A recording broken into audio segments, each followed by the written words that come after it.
Simulan na po natin ang unang issue na pagdedebatihan. Noong 2018, nag-withdraw ng membership ang Pilipinas sa International Criminal Court o ICC na siyang naglilitis sa war crimes, genocide at crimes against humanity. May mga nagpapanukala na dapat bumalik ang Pilipinas sa ICC dahil sa di umano'y extrajudicial killings o EJKs. Pero sabi naman ng iba, ang pagbabalik dito ay banta sa soberanya ng Pilipinas. Ang tanong ng bayan, panahon na ba para muling bumalik ang Pilipinas sa International Criminal Court o hindi? Mga kandidato, itaas nyo na po ang inyong mga boto. Yes or no?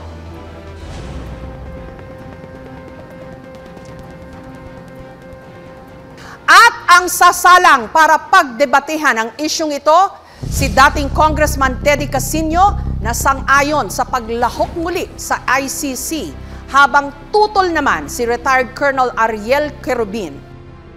Unahin po natin si Ginoong Casino. Bakit ho kayo pabor? You have 30 seconds. Kailangan natin bumalik sa ICC dahil bulok ang sistema ng hustisya sa ating bansa at kailangang may ibang matatakbuhan ang mga biktima ng mga matitinding krimen sa ating bansa. Dito ho kasi sa ating bansa, double standards ang justice system eh.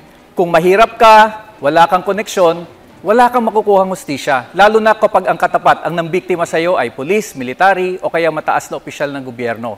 Mabuti na lang ako, nakasuhan si General Bato at si President Duterte. At least kahit papaano may natakbuhan yung mga biktima ng EJKs. Ipapaliwanag naman ni Colonel Querubin kung bakit siya kontra sa muling pagsali ng Pilipinas sa ICC.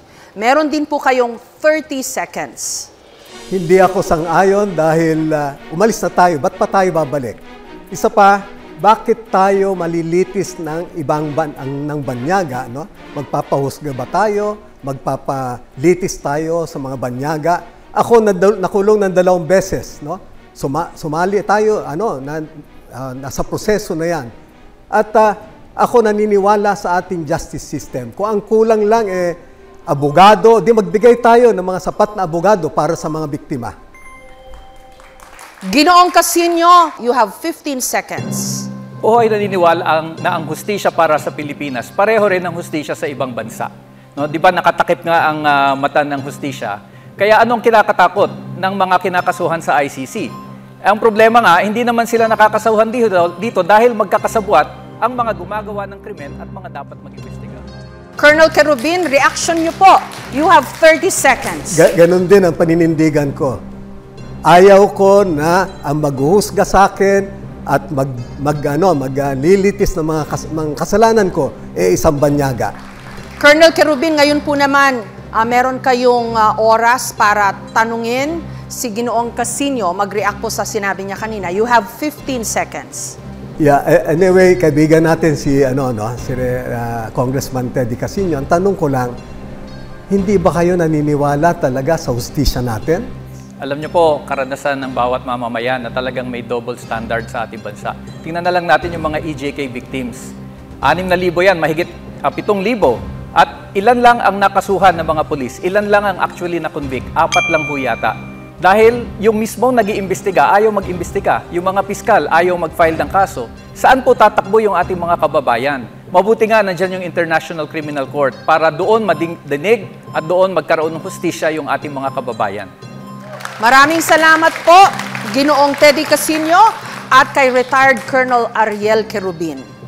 At dahil nabanggit po ang pangalan ni Senator Bato de la Rosa, hingin po natin ang kanyang komento sa sinabi ni Ginoong Casino. Since nabanggit ang pangalan ko, I just would like to react that the